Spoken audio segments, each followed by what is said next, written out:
go ahead and bleach our knots. So I'm going to be using 40 Developer. You guys know this process very well, so we're not going to go super in depth with it.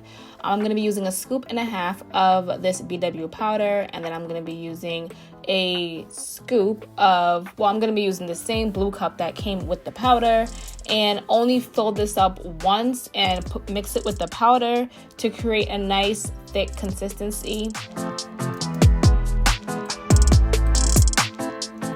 Because it's 40 Developer, you don't want to keep it on the hair for long because it will start to dye the roots. So only keep this on for a total of 8 minutes or less. Really watch the hair to make sure that it's not dyeing the roots. Typically, you should use a 30 Developer. After that, you want to go ahead and just wash it, shampoo it very well, condition it very well, and then we're going to get started on the 19 tips on how to make sure your lace wig looks super flawless every single time you install.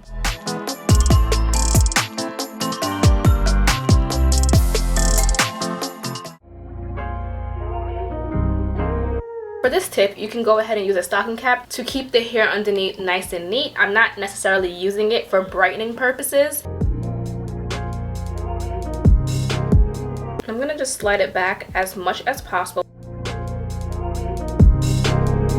This wig does not have a headband. Sometimes you can go ahead and apply your wig without a headband, but if you feel like you want extra security and you want your wig to feel nice and snug, and you also want the lace to lay down nice and flat without any glue and gel, possibly want to do glueless in the future.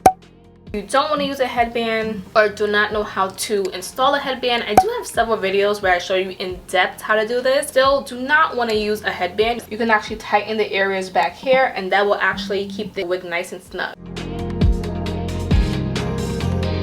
Another tip, if your lace is way too light, which most of the times or sometimes it may be, depending on if you ordered the wrong lace or if the company just only provides one lace, there is a way to fix that, a really easy way. Get a fluffy brush, favorite foundation powder that actually has yellow undertones and is not super dark or super light. You want it to kind of be as close as possible to your skin color because you want it to match. You don't want it to be too light or too dark, or it will look a little bit odd once you hit the sun, once you go outside. So go ahead and just tap that in, and then you just want to pretty much put this powder everywhere on the lace. And I like to make sure I'm focusing more so by the hairline because that's where the lace is going to meet your skin.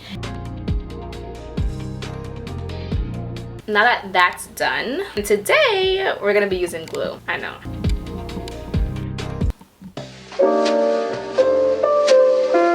Before you start gluing, before you start gelling, make sure you always cut the extra pieces of lace by the ear area, because when it is time to lay it flat, you do want it to fit nice and hug around your ear. You don't want it to be sitting on top of your ear.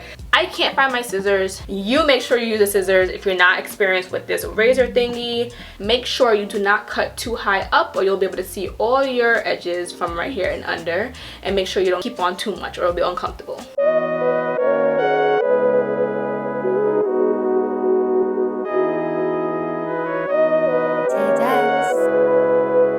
Wait, what's your name again? Wait. I know I'm laughing and it seems like nothing. And glue could be a little tricky, but I want to show you how to do this as easy as possible in case you haven't watched any of my other videos. Now, usually I would use Ghost Bond glue, but I don't know where the hell it's at. So I'm gonna have to use an oldie and hopefully goodie because I don't know where it's at. So I'm gonna be using the Chic Bond Premium Invisible Hold Lace Wig Bonding Glue. I like to put a little marking on my forehead. I feel like you should avoid putting brown pencil or brown crayon or whatever to mark a spot because sometimes it is hard to get off once you put the glue on top of it. If you forget where it's sitting on my forehead, I don't want to minimize the forehead too much, and I don't want to, if you bring this wig back where your hairline is, there will be glue on your hairline and we don't really want that. Make sure you bring it up to a point where you're comfortable. Do not minimize the forehead too much. So I'm going to mark that right here is where I like it, my marking. Always put a little bit of glue, do not put a lot. And then you just want to smoothen it back with a comb. And I'm only going to do the mid part first, then do the sides. Always break it up into 3 parts because it's a little bit more easier. Wait till it gets clear before you go ahead and put on your second layer.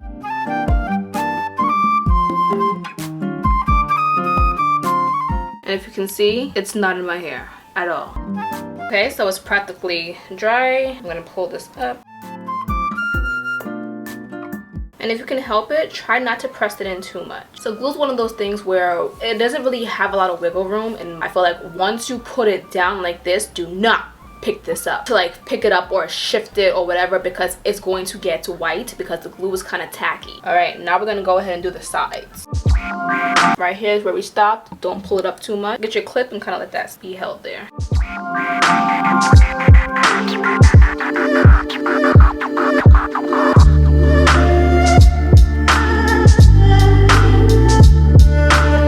Next, I'm going to go ahead and just cut the lace off using this razor comb. You don't have to use it. Again, use a scissors if you're not experienced, because you don't want to cut yourself.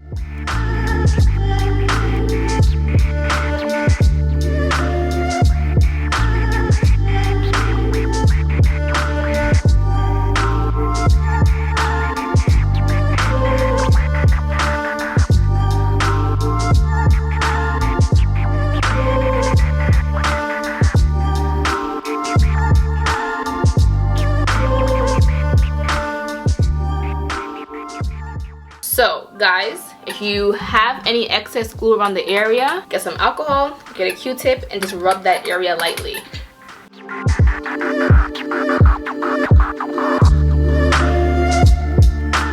For any areas that may look like it's still white, just take the fluffy brush that you had and just go over it. Comb out thin pieces of hair like this and trim them.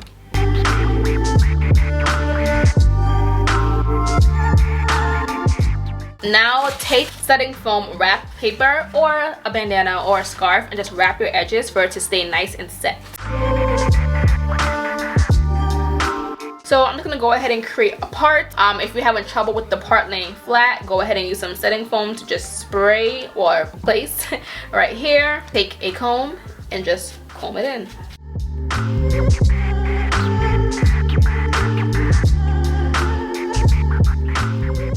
Okay, so to tame your curls, setting foam does the job for me. Setting foam and water.